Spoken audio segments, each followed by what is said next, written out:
दोस्तों इस वक्त हम लोग जा रहे हैं कुलधरा गांव जो भारत के राजस्थान राज्य के जैसलमेर ज़िले में स्थित है, जो अपनी रहस्यमयी और भूतिया कहानियों के लिए प्रसिद्ध है। और जैसलमेर से लगभग 17 से 20 किलोमीटर दूर है, जहां 200 साल पहले पालीवाल ब्राह्मणों ने एक रात में इस गांव को छोड़ दिया था और श्राप दे दिया था, जिसके कारण यह वीरान पड़ा है। इतिहास के 13वीं सदी में पालीवाल ब्राह्मणों द्वारा बसाया गया था, लेकिन 19वीं सदी में एक मंत्री के अत्याचारों और पानी की कमी के कारण सभी ग्रामीण रातों रात गांव छोड़कर चले गए और इस जगह को श्राप दे दिया, जिससे यह वीरान हो गया। इतिहास में लिखा है कि इस गांव का निर्माण लगभग 13वीं शताब्दी में पालीवाल ब्राह्मणों ने किया था, लेकिन यह 19वीं शताब्दी में घटती पानी की आपूर्ति के कारण पूरा गांव नष्ट हो गया। लेकिन किंवदंतियों के अनुसार इस गांव का विनाश जैसलमेर के राज्य मंत्री सलीम सिंह के कारण हुआ था। राजस्थान में कुलधरा गांव को भूतों का गांव कहा जाता है, जो जैसलमेर के पास स्थित है और लगभग 200 सालों से वीरान है, क्योंकि यहाँ के पालीवाल ब्राह्मणों ने एक श्राप के बाद रातों रात इस गांव को खाली कर दिया था। और आज भी इसे भारत के सबसे रहस्यमयी और भूतिया स्थानों में से एक माना जाता है, जहाँ सूर्यास्त के बाद रुकना मना है। यह कभी समृद्ध गांव हुआ करता था। यहाँ पर घर बसे हुए थे, पानी, खेती और सुंदर घर थे। दीवान की बुरी नज़र पड़ी, जैसलमेर के दीवान सालम सिंह की नज़र गांव के मुखिया की बेटी पर पड़ी हुआ है। इसे जबरन हासिल करना चाहता था। सम्मान की लड़ाई में अपनी बेटी और स्वाभिमान की रक्षा के दबाव के आगे झुकने से इनकार कर दिया और रातों रात पलायन कर गए, जिसमें लगभग 5000 परिवारों ने इस गांव को छोड़ दिया, ऐसा बताया जाता है। हम लोग पहुंच गए हैं एंट्री गेट पर और यहाँ पर यह गेट बना हुआ है। इसमें एंट्री लेने के लिए आपको 30 रुपये का एक टिकट देना पड़ेगा। 30 रुपये में है यहाँ पर। और इस तरह से यहाँ जाने के लिए गेट बना हुआ है, जहाँ पर बैठते हैं और यहाँ पर रात में कोई भी नहीं रुकता है। इसके आगे जो भी घर बने हैं वह बिल्कुल वीरान और खंडहर हैं। कभी यहाँ पर मनुष्य रहा करते थे और आज यहाँ बिल्कुल आबादी विहीन है। यहाँ पर आपको कोई भी इंसान नाम की चीज़ रात में देखने को नहीं मिलेगा। और हम लोग जा रहे हैं गांव की तरफ। इस तरह से बहुत ही अफसोसजनक है इस गांव को जिस तरह से खाली किया गया। तो ये बहुत ही इतिहास के पन्नों में दर्ज हो गया है। आक्रमणकारियों की कहानी, तानाशाही ने इस गांव को वीरान करने पर मजबूर कर दिया। लोग अपने स्वाभिमान की रक्षा के लिए इस गांव को रातों रात छोड़कर चले गए हैं। यहाँ पर बताए जा रहे हैं लगभग 84 गांव थे। एक ही रात में 5000 लोग लगभग यहाँ से निकलकर चले गए। यह गांव भारतीय पुरातत्व विभाग के संरक्षण में है। दिन के समय सैलानियों के लिए खुला रहता है, लेकिन सूर्यास्त के बाद बंद कर दिया जाता है, क्योंकि इसे भूतिया माना जाता है। कहते हैं कि रात के समय यहाँ पर भूतों की आवाज़ आती है। कुलधरा की कहानी शौर्य, स्वाभिमान और एक श्राप की कहानी, जो आज भी इस वीरान गांव के खंडहरों में गूंजती है। बिल्कुल सच है यह कहानी, क्योंकि यह शौर्य और स्वाभिमान के लिए लोगों ने इसे रातों रात खाली कर दिया। झुकना मंजूर नहीं था अपने स्वाभिमान के लिए, या इस गांव को ही छोड़ दिया। इस वीरान गांव के खंडहरों में आज भी गूंजती है उनकी कहानी। यह है हमारे भारत के लोग जहाँ पर झुकना पसंद नहीं किया, इसे रातों रात खाली करके चले गए। 2023 में फिल्म रिलीज हुई थी, बंगाली भाषा की जासूसी फिल्म द एकैन, रुद्रवास राजस्थान। वह इसी गांव में शूटिंग हुई थी। आज भी वहां पर सेट लगा हुआ है, टेंट लगा हुआ है और यह फिल्म इसी गांव की कहानी को दर्शाता है। बंगाली भाषा में है। यदि आप लोग चाहें तो देख सकते हैं, द एकैन, रुद्रवास राजस्थान। इसके आगे की कहानी स्थानीय लोग और यात्री अजीबोगरीब अनुभूति, अनसुनी आवाज़ें और किसी के द्वारा देखे जाने का आभास होने की बात कहते हैं। हालांकि इस का कोई ठोस वैज्ञानिक प्रमाण मौजूद नहीं है, फिर भी पैरानॉर्मल इन्वेस्टिगेटर और जिज्ञासु पर्यटक कुलधरा की खोज जारी रखते हैं और वहाँ से भूतिया मौजूदगी की कहानियाँ लेकर लौटते हैं। कुछ लोगों का दावा है कि उन्होंने परछाई जैसी आकृति देखी है। यह बैलगाड़ी किसी समय चलती होगी, आज के 200 साल पहले। यह आज भी एक घर में रखी हुई है और टूट गई है। तो किसान जो लोग खेती-बाड़ी करते हैं, इस तरह की गाड़ियाँ चलाते हैं और लकड़ी का ये जो पटाव है, इसको धन्य बोलते हैं। धन्य से इसका पटाव हुआ है लकड़ी का, और इसमें एक गेट लगा दिया इस गाड़ी की सुरक्षा में। भारतीय पुरातत्व सर्वेक्षण विभाग की देखरेख में यहाँ पर पर्यटक लोग आते हैं और यह एक टूरिस्ट पॉइंट बन गया है, जहाँ पर जैसलमेर में जब भी कोई आता है तो कुलधरा गांव जरूर जाता है और जाना भी चाहिए। इस गांव से संबंधित कई पिक्चरें और धारावाहिक बन चुके हैं, कई मूवी बन चुके हैं। कुलधरा गांव पर आधारित फिल्में जैसे कालो 2010 में, यह एक हिंदी भाषा की फीचर फिल्म है जो कुलधरा गांव की लोक कथाओं के उदंतियों पर आधारित है। इसमें मुख्य रूप से कुलधरा के आसपास को फिल्माया गया है। द एकेन रुद्रवास राजस्थान, ये बंगाली भाषा में इसकी फिल्म की शूटिंग 2023 में की गई है। कच्चे धागे 1999 और गुप्त 1997 बॉलीवुड फिल्मों के कुछ दृश्यों और गानों जैसे मेरी आंखों में तू है की शूटिंग कुलधरा के खंडहरों में हुई थी। एकांत 2014 कुलधरा पर एक डॉक्यूमेंट्री एपिसोड बना जिसमें एक स्थापित गांव के इतिहास को पहली बार ब्राह्मणों के रातों रात गायब होने की कहानी को दिखाया गया है। इस तरह से इस पर काफ़ी मूवियाँ बन चुकी हैं। ऊपर जाने की एक सीढ़ी है और यहाँ से पूरे गांव का नज़ारा दिखता है। यहाँ पर ये छत पर हम लोग चढ़ गए हैं और यहाँ से कुलधरा का पूरा वीरान गांव दिख रहा है। खंडहर में तब्दील घर। यहाँ पर रात में कोई भी नहीं रुकता है, क्योंकि ये इस गांव को श्राप दे दिया गया था कि आज के बाद यहाँ कोई रुकेगा नहीं, और यह गांव श्रापित हो गया है। इसलिए यहाँ पर कोई शाम को सूरज ढलने के बाद कोई भी नहीं रुकता है। और इस तरह से जहाँ तक आप देखिए वहाँ तक टूटे फूटे घर दिखाई पड़ेंगे जो अब खंडहर में तब्दील हो गए हैं। बस यह अब कहानी बनकर रह गया है, इतिहास के पन्नों में दर्ज हो गया और अब इसे सिर्फ इतिहास में जाना जाएगा। जो यहाँ के लोग थे वो चले गए और आज तक उन्होंने कभी मुड़कर इस गांव की तरफ नहीं देखा है।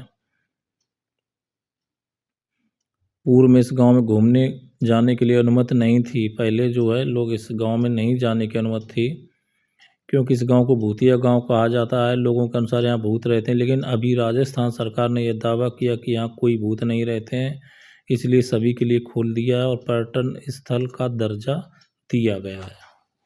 तो पहले ऐसा कहा जाता था कि वहाँ भूत रहते हैं, तो डर की वजह से कोई नहीं जाता था, लेकिन राजस्थान सरकार ने इसे टूरिस्ट पॉइंट घोषित कर दिया है और यहाँ पर टिकट मिलती है जहाँ पर्यटक लोग आते हैं। और आगे दिखाते हैं जैसलमेर के ऐसे पॉइंट जहाँ पर देखने लायक और दर्शनीय स्थल हैं। हम लोग पहुँचे हैं जैसलमेर शहर के अंदर। जैसलमेर शहर के अंदर सोनार किला जो बलुआ पत्थर से बना है। इसके बाद अगला गड़ीसर झील है, पटवों की हवेली है, नथमल जी की हवेली, सालिम सिंह की हवेली, जैन मंदिर, जैसलमेर सरकारी संग्रहालय और थार विरासत संग्रहालय। शहर के बाहर घूमने लायक जगह जैसे शमसैंड ड्यून्स, बड़ा बाग, कुलधरा गांव, खाब किला, तनोट माता मंदिर, डेजर्ट नेशनल पार्क। घूमने का सबसे अच्छा जो समय होता है अक्टूबर से फरवरी के बीच का मौसम जैसलमेर घूमने के लिए सबसे अच्छा होता है, जिसमें दिसंबर और जनवरी पीक सीजन होते हैं। हम लोग जो गए हैं वो पीक सीजन जनवरी में गए हैं। यहाँ पर सैलानियों की बहुत बड़ी संख्या मौजूद रहती है। क्या इसके अंदर है? क्या पढ़ेंगे? पढ़ो आप, उसके अंदर लिखा है सब कुछ। पार्टी फसाड है, एंटी गैलरी है, दरबार हॉल है, कोर्टयार्ड है, इसमें फैमिली पोर्ट्रेट है, इसमें फर्नीचर है। बार देख लो, फिर दूसरे किला में चलते हैं।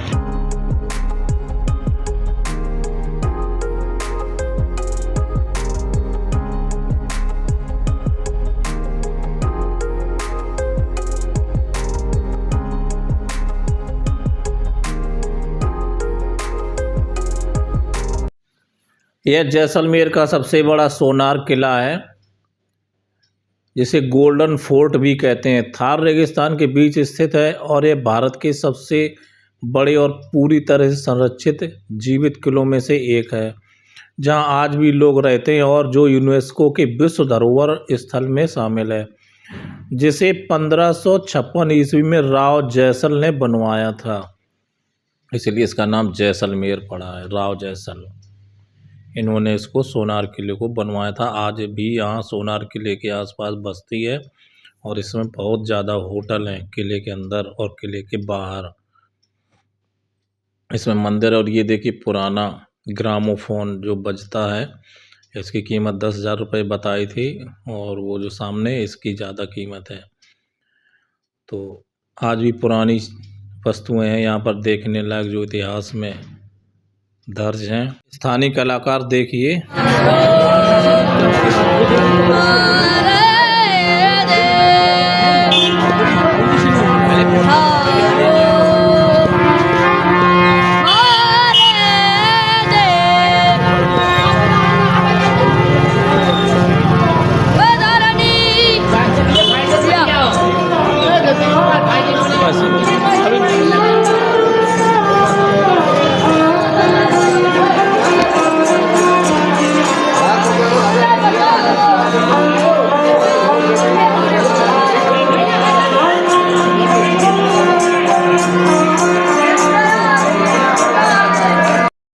सोनार किले के जब ऊपर चढ़ेंगे तो आप देखेंगे पूरा शहर यहाँ से दिखता है। बहुत ऊंचाई पर है और यह देखते ही बनता है। इसकी जो विशेषताएं हैं, यह पीत बलुआ पत्थर से बना है जो सूरज की रोशनी में सोने जैसा चमकता है, इसलिए यहाँ पर गोल्डन शहर इसको जैसलमेर को बोलते हैं। अभी दिल्ली से एक ट्रेन चलाई गई है सकूर बस्ती वाया पुरानी दिल्ली होते हुए स्वर्ण नगरी एक्सप्रेस, जो जैसलमेर आती है। ये इसीलिए स्वर्ण नगरी बोली गई क्योंकि जैसलमेर को स्वर्ण नगरी कहा जाता है और जयपुर को पिंक सिटी कहा जाता है और जैसलमेर को स्वर्ण नगरी, इसलिए इसी के नाम पर स्वर्ण नगरी एक्सप्रेस जो दिल्ली से चलती है इसी नाम पर पड़ी है। और इसको किसने बनवाया इसके बारे में इसमें दिया गया है।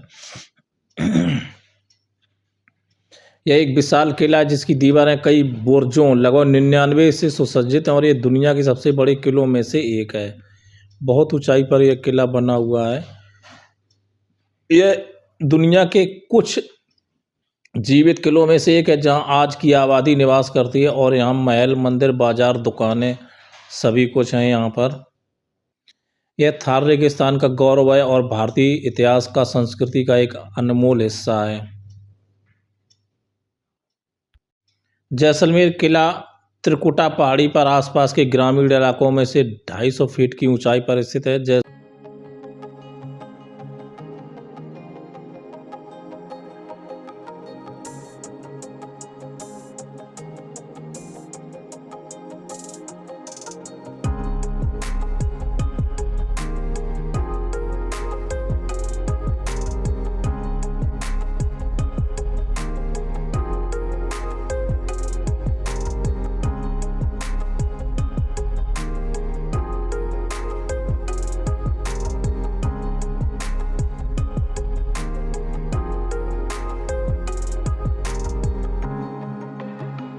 जो होटल संचालक मुझे यह कहकर लाया था कि मैं आपको 2 दिन कार से घुमाऊंगा, लेकिन पहले दिन तो उसने कार से घुमाया, दूसरे दिन इस ऑटो से घुमाया।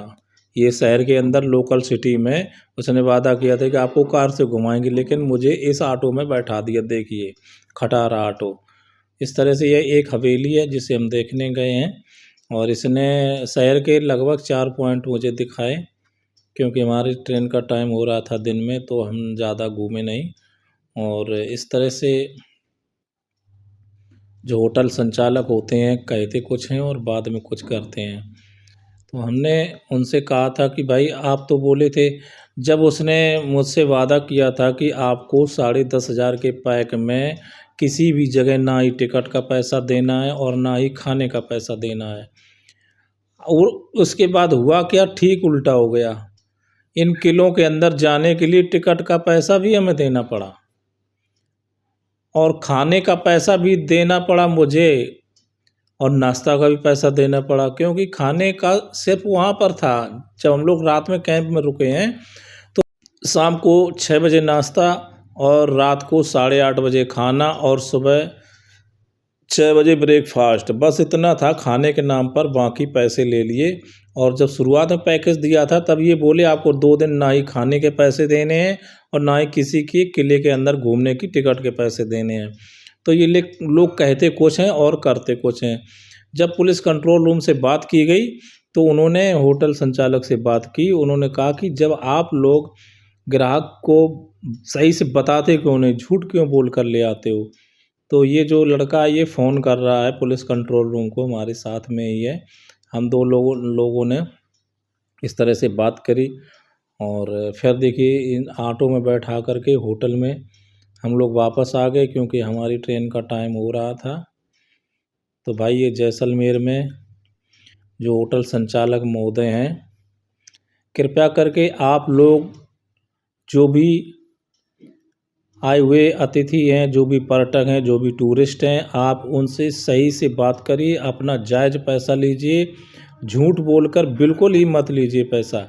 आप जितना कहें उतना वादा पूरा करें, अन्यथा आपके यहाँ जैसलमेर शहर में अगर धीरे धीरे हवा ख़राब हो गई, बदनामी हो गई तो टूरिस्टों का विश्वास उठ जाएगा।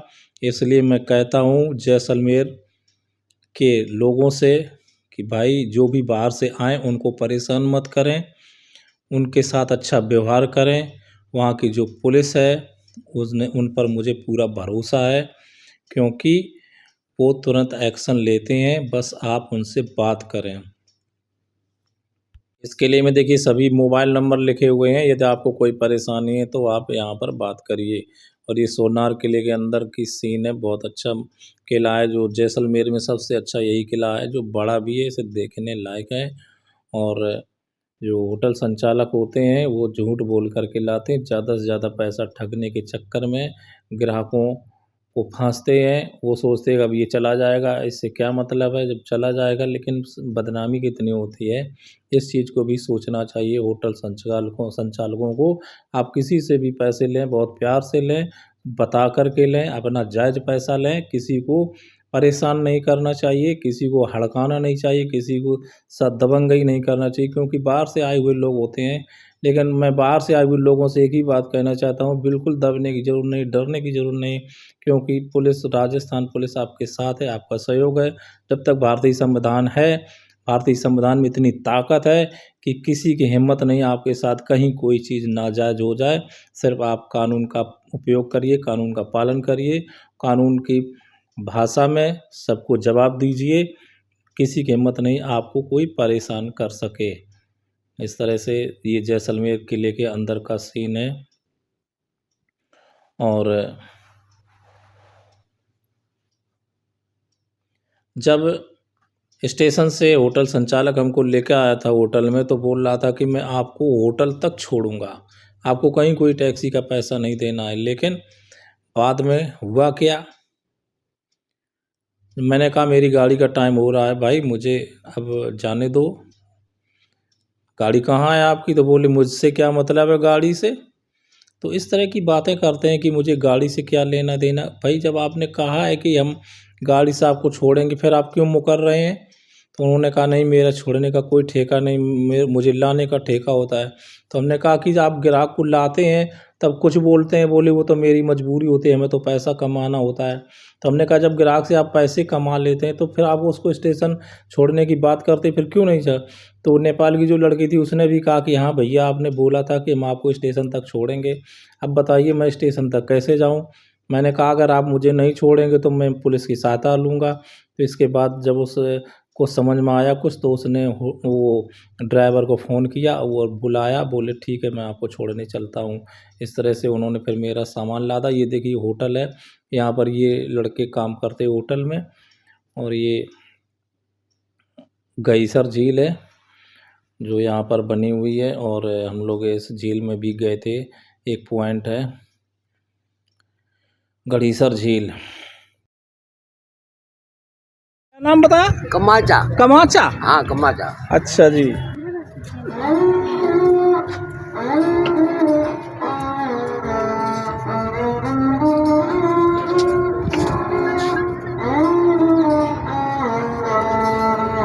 कोई गाना की धुन निकालो।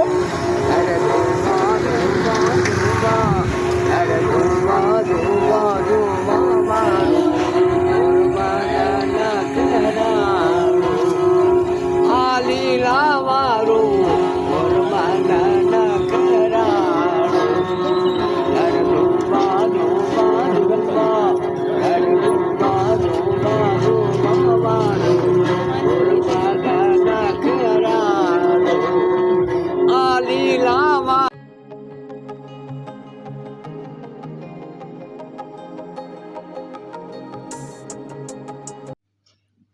ये होटल है जिसमें मैं ठहरा हुआ था। ठहरा का यहाँ रुकने का टाइम नहीं मिला, मैं कैंप में गया था और मैंने जब कार स्टेशन छोड़ने के लिए तो बड़ी मुश्किल से होटल संचालक ने गाड़ी भेजी स्टेशन तक के लिए। मेरी 5 बजे की ट्रेन है जो स्वर्ण नगरी एक्सप्रेस दिल्ली जाती है सकूर बस्ती, वहाँ के लिए मैं निकला हूँ। 5 बजे ट्रेन पकड़ूँगा और जोधपुर उतरूँगा। जोधपुर से स्टे करूँगा 2 दिन, इसके बाद जाऊँगा। तो इस तरह से हम लोग स्टेशन पर जाते हुए तो पूरे दिन ऑटो में घुमाने के बाद फिर गाड़ी मुझे दी गई, आप स्टेशन पर जाइए। तो ये जैसलमेर शहर के अंदर का दृश्य है और मैं रेलवे स्टेशन जा रहा हूँ। जैसलमेर थार मरुस्थल में पश्चिम साइड का सबसे लास्ट पॉइंट है। इसके आगे पाकिस्तान का बॉर्डर है। जैसलमेर से कोई भी ट्रेन आगे नहीं जाती है और यहाँ पर ट्रेनों का आवागमन और ट्रेनों का शोरगुल बिल्कुल ही नहीं है। कोई भी मालगाड़ी देखने को नहीं मिलती है। वही 2-4 ट्रेनें आती जाती हैं दिन में, कभी तो 1-2 ट्रेन खड़ी रहती हैं, बस वही आती हैं और यहाँ से लौट जाती हैं। तो कोई बहुत ज़्यादा बड़ा स्टेशन नहीं है। यहाँ बाड़मेर, जोधपुर, बीकानेर जाने के लिए ये बोर्ड लगा हुआ है। यहाँ से मुड़कर हम लोग सीधे जाएंगे रेलवे स्टेशन की तरफ। इस जैसलमेर शहर से दिल्ली, मुंबई, जयपुर, जोधपुर, बीकानेर जैसे बड़े शहरों के लिए ट्रेनें आसानी से मिलती हैं। आप अपनी यात्रा की शुरुआत शहर के अनुसार ढूंढ सकते हैं। उदाहरण के लिए दिल्ली से स्वर्ण नगरी एक्सप्रेस 12,492, 12,491 और जयपुर से लीलन एक्सप्रेस 12,468 जैसी ट्रेनें उपलब्ध हैं, जिसे आप IRCTC या ट्रेन बुकिंग के ऐप से चेक कर सकते हैं। इस तरह से यह रेलवे स्टेशन का टिकट काउंटर है और यहाँ प्लेटफार्म नंबर 1 पर स्वर्ण नगरी एक्सप्रेस खड़ी है जो दिल्ली जाएगी सकूर बस्ती। यह ट्रेन स्वर्ण नगरी एक्सप्रेस 29 नवंबर 2025 को रेल मंत्री अश्विनी वैष्णव और गजेंद्र सिंह शेखावत द्वारा हरी झंडी दिखाकर इसका नियमित संचालन शुरू किया गया।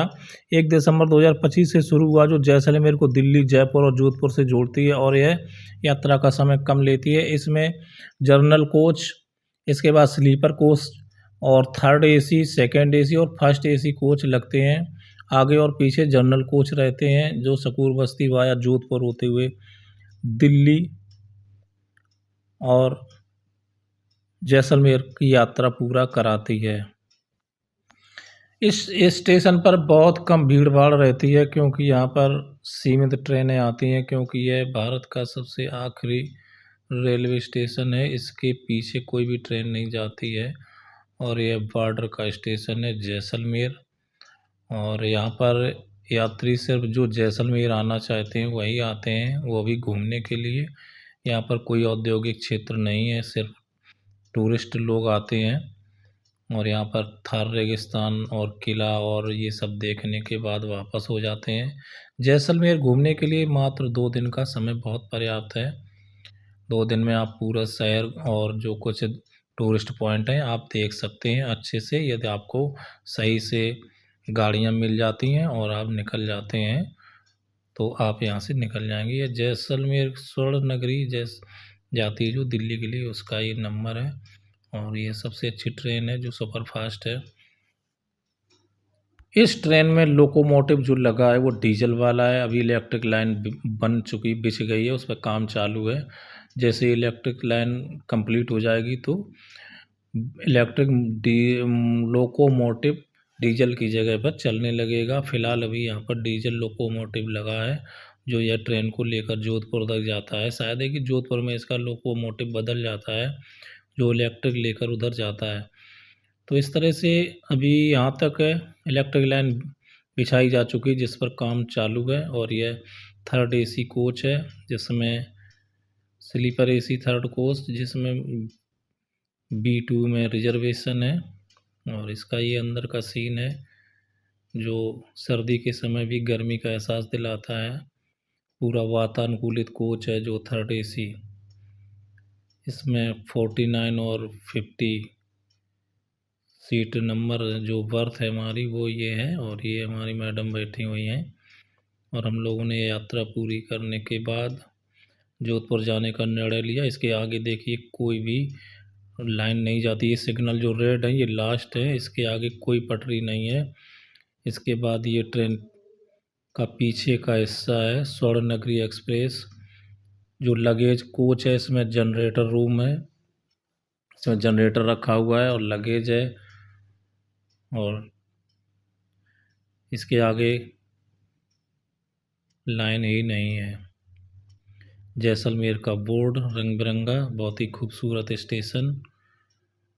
लगेज, ब्रेकयान, जनरेटर कार्यन। अब हम पहुँच रहे हैं जोधपुर रेलवे स्टेशन। देखते हैं कितना आगे हमें क्या करेगा। बहुत बहुत धन्यवाद। जोधपुर पहुँच चुका हूँ।